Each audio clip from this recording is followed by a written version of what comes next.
Hello Year 8s. In this lesson, we're going to be going through exercise 9C, which is about finding the rule using tables. Let's begin by reading through our learning intentions. They are to understand that the rule for a linear equation can be determined from a table of values, to be able to find the rule for a table of values, and finally to be able to find the rule for a linear graph when the coordinates are known for integer values of x.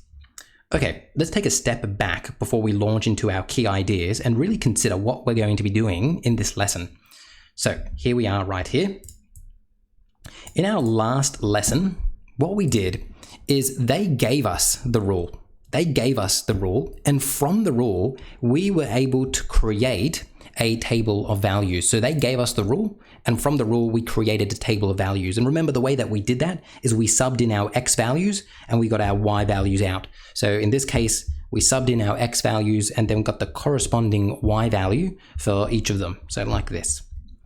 Now, in this lesson, what we're going to be doing is they're going to give us the table of values, and they're going to expect us to find what the rule is going to be. So let's pretend it's y equals 8x minus 2. So as you can see in this lesson, we're doing the opposite to what we did in the last lesson. They're giving us the table of values, and we're trying to figure out from the table of values what our rule is. So we're doing the opposite to what we did in the last lesson. All right, let's move over here now back to our notes, and let's take some notes down.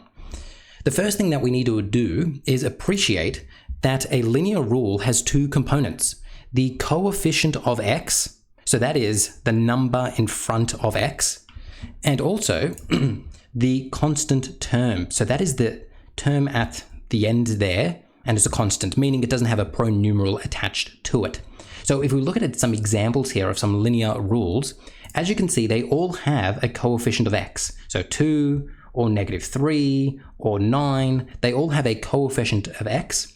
And then the other property that they have is that they have a constant. So in this case, +5, or -1, or -5. So all linear rules have these two components, a coefficient of x and a constant. So if we want to figure out what a rule is from a table, what we need to do is we need to figure out what the coefficient of x is and what the constant term is going to be. And that's what we're going to be doing in this lesson. Let's begin by trying to figure out what the coefficient of x is from a table of values. Here's a definition for us. It says that the coefficient of x will be the difference in y as x increases by 1. What does that mean? Okay, let's look at this table of values here. The first thing that we need to appreciate is that my x values go up by 1, -2 to -1, -1 to 0, I'm going up by 1 each time. To find what my coefficient of x is going to be, it's going to be the difference in y as my x increases by 1. So as my x increases by 1, it's going to be the difference in the y. So from going from -1 to 1, that's +2. From 1 to 3, that's +2. From 3 to 5, that's +2. And one of the properties of a linear rule is that this number is always going to be the same. So you're always going to be going up or down by the same amount. So in this case, we're always going up by 2. And because I'm going up by 2 as my x increases by 1, that means my coefficient of the x is 2. Same thing over here. So if we look at this example here, as you can see, you just have to double check that your x is going up by 1. And sure enough, it is going up by 1. So my x is going up by 1. And as my x is going up by 1, what is the difference in my y? Well, 1 to 0, 0 to -1, -1 to -2. It's quite clear that I'm going down by 1 each time. So the difference is -1. So therefore, my coefficient of x is going to be -1. And remember, when you're writing a coefficient of 1, you don't actually put the 1 there, so we just put a -x there. But that means it has a coefficient of -1. Perfect. Let's give this a bit of a go with these examples here. We still have to talk about the constant, but let's just leave that for a second and see if we can figure out what the coefficient of x is for these two tables of values. So remember, the first thing that you double check is that you're going up by 1 in your x. And sure enough, -1 to 0, 0 to 1, 1 to 2, 2 to 3, we're going up by 1 each time there, so that checks out, fantastic. So now we're going to check what is our difference in the y values. What is our difference in the y values? So I'm going from -5 to -2, -2 to 1, 1 to 4, 4 to 7. It's quite clear that I'm going up by 3 each time. And remember, you're always going to go up or down by the same amount. It's not going to change, so I'm going up by 3 each time. So what is my coefficient of x going to be? It's going to be 3, so 3x. I still need to find what my constant is going to be. Let's just leave that for the time being. But can you see, because I'm going up by 3 in my y's, that is my coefficient of x. Let's give the other one a go. Let's see if we can do this as well. So you can just look here and you can see that my x's are going up by 1 each time, which is great. So we just care about the difference in the y, therefore. What is my difference in the y? Well, 8 to 10, 10 to 12, 12 to 14, I'm going up by 2 each time. So each time I'm going up by 2. So what does that mean about my coefficient of x? It means my coefficient of x is going to be 2. And again, we still need to figure out what the constant is going to be. So let's just leave that blank for the time being. So as you can see, because I went up by 2 each time, that means my coefficient of x is 2. All right, now we need to figure out what these constant terms are going to be. Because remember, that's the second component of a linear rule. So let's come here for a moment and let's figure out how to figure out what our constant term is going to be. It says the constant will be the value of y when x is equal to 0. So let's have a look at our table of values here. When my x is equal to 0, my y is equal to 3. So that means my constant term is going to be positive 3. Over here, when my x is equal to 0, my y is equal to negative 1. So my constant term is going to be negative 1. So when finding the constant term, you're going to look for when your x is equal to 0, and your y value for that will be your constant term. So let's now see if we can figure out what our constant term is going to be for these two examples here. So when x is equal to 0, y is equal to negative 2. So that means I'm going to rub this out here, and I'm going to put in its place negative 2. So when x is equal to 0, y is equal to negative 2. So negative 2 is my constant term. Let's go over to that next one now. When x is equal to 0, y is equal to 10. So that means my constant term is going to be 10. So I come over here, I put a 10 there. Make sure that you're putting the correct positive or negative sign as well. That's very important. So it's positive 10, like that. All right, so that is how you find the linear rule from a table of values. So appreciate what we've done here. In the last lesson, they gave us the rule and we created the table of values, but now they've given us the table of values and we're finding the rule.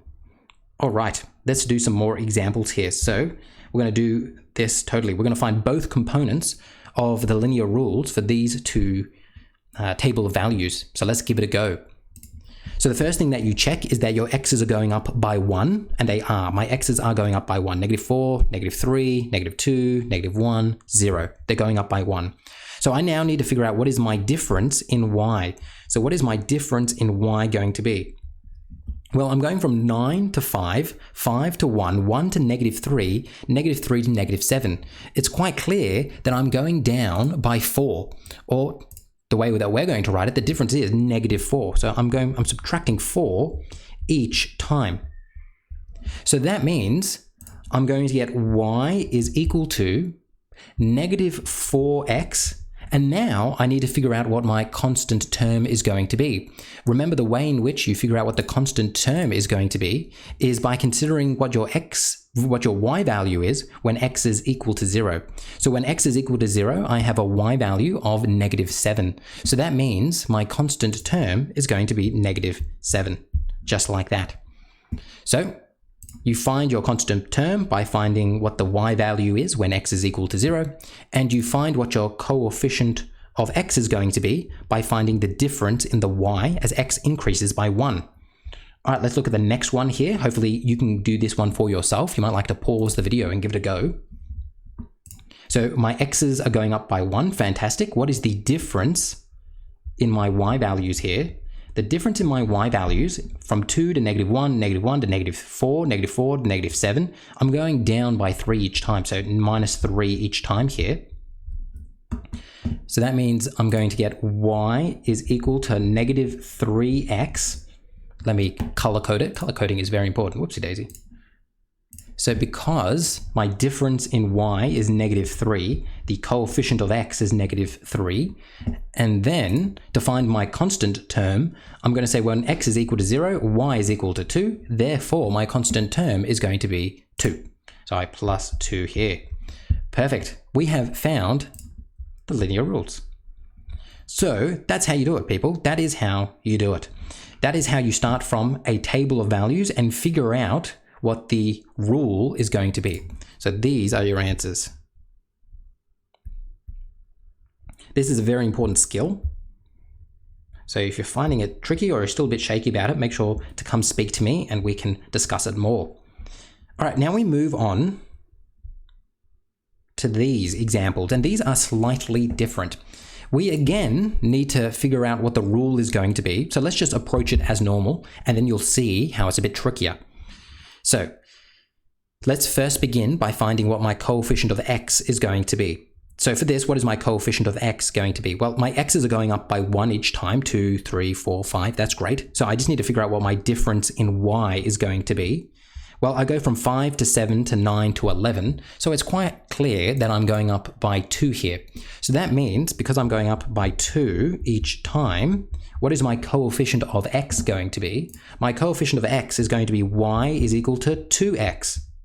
Now, I need to figure out what my constant term is going to be. And this is where we run into some problems. There is no x is equal to 0 here. It's not here. And that is what we read here. If the value of y when x is equal to 0 is not given in the table, and that's the situation we're in here, we can't find our constant term because we don't have when x is equal to 0. So how can we find what that constant term is going to be? Well, what you're going to have to do is substitute another pair of coordinates to find the value of the constant. All right, so this is a little tricky. When you're not given an x equals 0 in your table of values, what you need to do is write plus c there, and that c represents what your constant is going to be, because we don't yet know what it is. So you just write plus c for the time being. Then, as the instructions here tell us, you substitute another pair of coordinates to find the value of the constant. So what that means is we sub in one of these coordinates into the rule to find c. And it doesn't matter which of these coordinates we choose. No matter what, you're going to get the same answer out. So I normally just choose the smallest numbers just to make it a bit easier on myself. So let's write out what we're going to do here.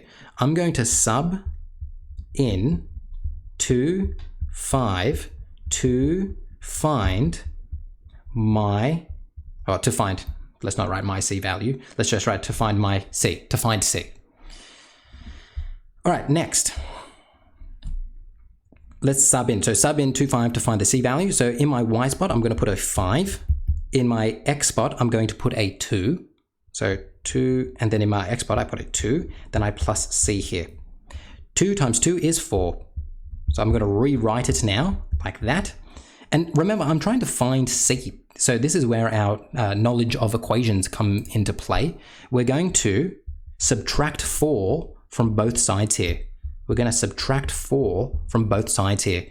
And what that's going to mean is I'm going to end up with 1 over here because 5 minus 4 is 1, and then just a c by itself there. So that means c is equal to 1. So remember at the very beginning, we wrote that y is equal to 2x plus c, right? Y is equal to 2x plus c. And now we know that c is equal to 1. So I can rub out that c and put a 1 there. And just like that, we've done it. We have figured out what our rule is, even though we weren't given an x equals 0 term to find our constant. We still managed to do it. And you just sub in a value and find c for it. And it doesn't matter what value you choose. You could have chosen any of these values and you still would have gotten the same c value out. And we'll see that in our next one. We'll do a couple of them in the next one. All right, let's move on to our next one here. we're going to do the same thing again. So notice that this one is a tricky one to find the rule for, because we're not given a coordinate in which x is equal to 0. There's no x equals to 0 here. So how do we approach this? The first thing that you do is you double check that your x values are going up by 1. So -5, -4, -3, -2, -1, they are. Fantastic. So what is my difference? What is my difference in my y going to be? Because that's going to give me my coefficient of x. 14 to 9, 9 to 4, 4 to -1, -1 to -6. I'm going down by 5 each time. So that means my rule is going to be y is equal to -5x plus c, because I don't know what c is yet. Because I'm not given x is equal to 0, I can't just look at my table of values and identify it. So you put a plus c there. Then the next thing that you do is you sub in a value and then solve it for c. And it doesn't matter which value you choose here.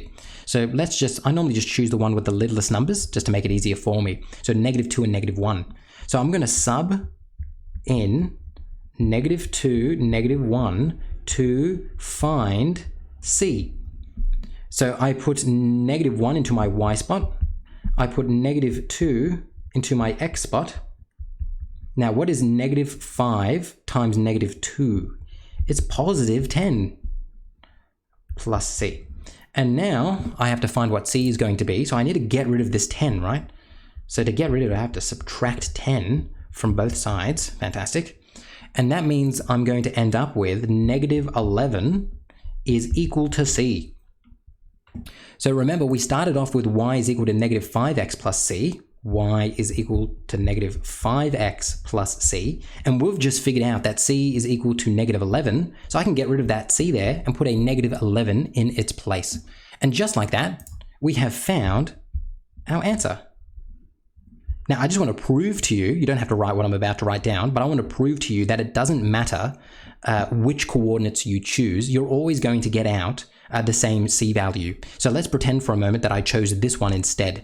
So I'm going to sub in -1, -6 to find c. And what you're going to see is that it doesn't change anything. I still get the same c value out. All right, so that means I put -6 into my y spot. I put -1 into my x spot plus c. Then I go, what is -5 times -1? That's +5. And then once I've done that, I then need to get c by itself. So I'm going to have to subtract 5 from both sides. What is -6 minus 5? That's going to be -11. Would you look at that? Do you see how, irrespective of which of these coordinates I use, I still get the same c value out? So you don't have to stress too much about it. And that's how you do it. That is how you approach these types of questions. So hopefully that makes sense. This is probably the trickiest thing you're going to do in this exercise. Subbing in, using c, then subbing in a value and trying to find it from there. All right, let's now move on to my next example here. And this is the third and final example that we're going to go through. And it's nothing too tricky, thank goodness for that. What we're going to do here is find the rule for this graph by constructing a table of xy values. So here's the graph, and from the graph we need to figure out what the rule is going to be, but we need to first construct a table of values. Okay, so can we look at this and construct a table of values? Yes, we can. Here we have when x is -1, y is -3. So if I put a -1 in my x spot, and then a corresponding -3 for my y. Then I go to my next one. When x is 0, y is -2. Then I go to my next one. When x is 1, my y is -1. So as you can see, I'm just filling it out by looking carefully at my graph. When x is 2, my y is 0. So 2, 0. And then finally here, when x is 3, my y is 1, 3, 1. And now, once we've done that, we're going to figure out what my rule is going to be by analyzing the table of values that we have now created. So let's give it a crack. You might even want to pause the video and see if you can do it for yourself. So how are we going to do this? The first thing that we do is find what our coefficient of x is going to be. First, double check that your x's are going up by 1. They are. So what is the difference in my y values? Well, the difference in my y values here, it looks like it's -1 each time, isn't it? Oh, sorry, +1 each time. -2, -3 to -3 to -2 is +1, +1, +1, +1. I'm plussing 1 each time. So that means my rule is going to be y is equal to, now it's just going to be x, isn't it? We don't write 1x, you just write x. And then to find out what my constant term is going to be, I'm going to find when x is equal to 0, my y is equal to -2. So that means right here, it's going to be -2. And that's how you do it, people. That is how you do it. So in that example there, we started off with a graph. From the graph, we created the table of values. And then from the table of values, we created our rule. And that is how we do it. Hopefully this video has made sense to you. If there's anything here that you're finding tricky or you want some clarification on, please make sure you reach out and we can have a chat. These are tricky ideas. It's a very new idea, so you shouldn't be surprised if you're having some difficulty with it. So make sure to reach out if you are. All right, everyone, I will see you in the next video. Bye-bye.